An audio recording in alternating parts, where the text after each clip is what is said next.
The interrogation chamber aboard the Kethrin Dreadnought Void's Edge hummed with malevolent energy. Bioluminescent panels cast sickly green shadows across the metallic walls, while the air recyclers wheezed like dying beasts. Commander Zaxthul stood 8 feet tall, his chitinous exoskeleton gleaming with natural armor that had evolved over millions of years on a world where everything tried to kill everything else. Before him, strapped to a neural interface chair, sat Captain Elena Rodriguez of the Terran Defense Corps. Her uniform was torn. Her left shoulder bore the burn marks of a plasma rifle, but her dark eyes remained steady and defiant. Human. Zaxthul's voice resonated through his chest cavity like grinding stone. You will tell me the location of your species' home fleet. My bioscanners indicate you are experiencing elevated stress hormones, yet you show no outward signs of the terror you should feel. His mandibles clicked with irritation. This is unprecedented. Elena shifted in the restraints, testing their give. The neural interface probes hadn't been activated yet. Zaxthul clearly preferred psychological intimidation first. Sorry to disappoint you, Bugface, but I've got a question for you instead. The alien commander's compound eyes flared with bioluminescent fury. You dare? Have you ever heard of wolves? Zaxthul paused, his threat display dimming slightly. Wolves? Your databases mention them as extinct predators from your homeworld. What relevance? They're not extinct, Elena interrupted, settling back in the chair as if she were sitting by a campfire instead of facing interrogation. See, that's where your intelligence is wrong. We brought them back, but let me tell you about what they were like before we lost them. Despite himself, Zaxthul found his head tilting, a gesture his species shared with humans, born from curiosity rather than aggression. Explain. Elena's voice took on the cadence of a storyteller, her eyes growing distant. Wolves were pack hunters. Not the biggest predators on Earth, not the strongest, not the fastest. But they had something else. They had endurance.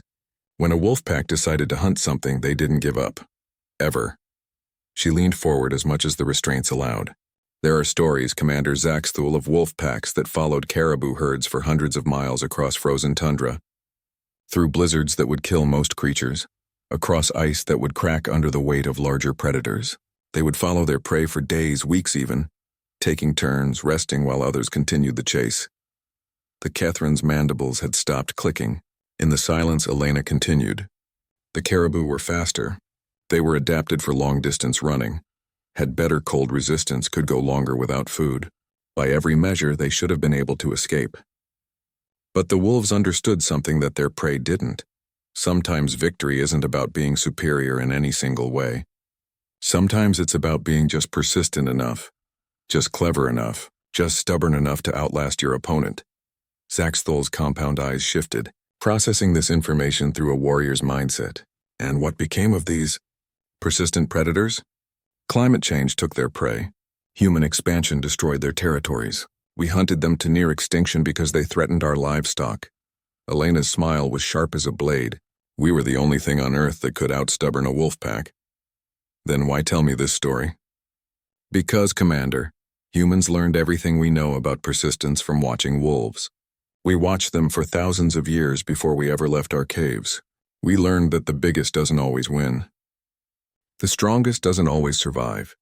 But the one who refuses to quit, the one who keeps coming, keeps adapting, keeps finding a way forward no matter what, that one has a chance. Elena's restraints creaked as she tested them again, and this time Zaxthul noticed she had been working on the left wrist clamp throughout her story. Your Kethrin Empire spans 12 systems. Your ships are faster than ours.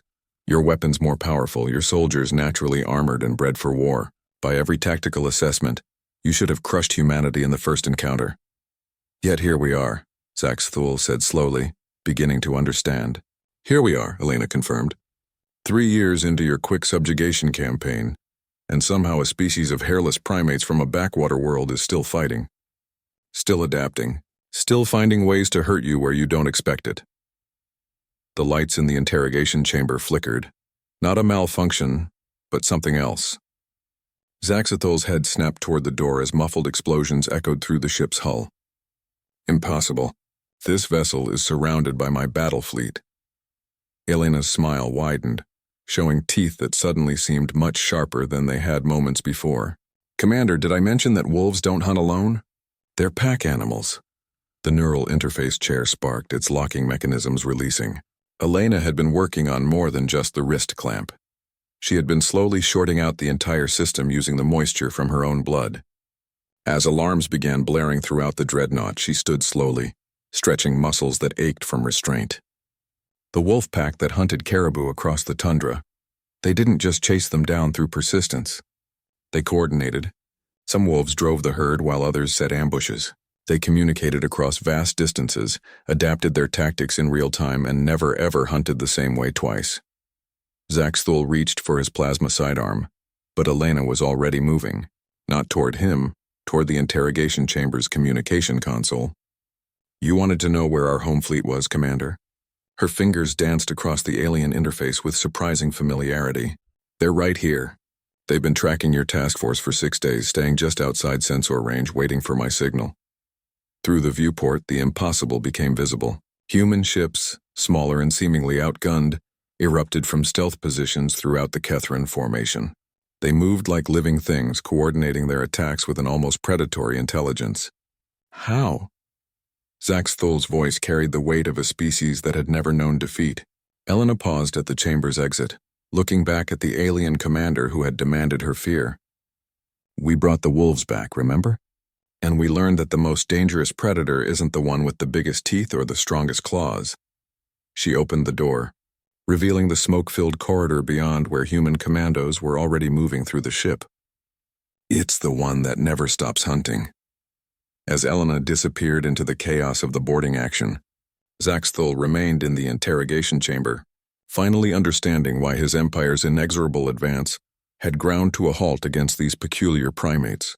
They had not tried to match Kethran's strength with strength or speed with speed. Instead, they had done what wolves do.